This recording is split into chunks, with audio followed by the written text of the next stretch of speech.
Hey, in today's video, I'm going to show you how to do the foundation single crochet. This is a great technique that lets you create your starting chain and your first row of single crochets at the same time. That means no more fighting with long twisty chains, which is perfect for larger projects like blankets. I use this all the time and I think you're going to love it too, so let's get started. We're going to begin with a slip knot just as we would with a normal foundation chain. And we're going to pop that onto our hook and tighten it up.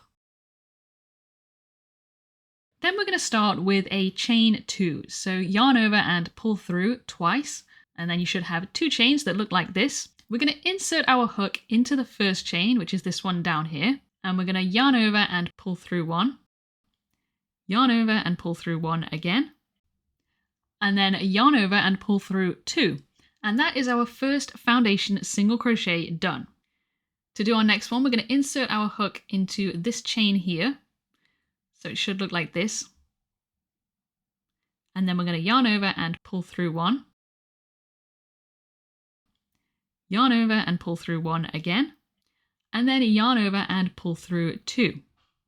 And that is our second foundation single crochet done.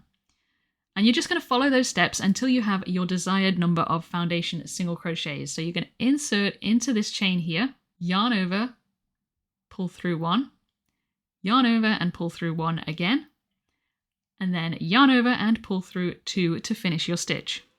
As you continue working, it will start to look something like this, and if you ever need to count how many you've done, you can just count these V shapes along the top here. So this down here is the chain, and this at the top is the top of your single crochet stitches.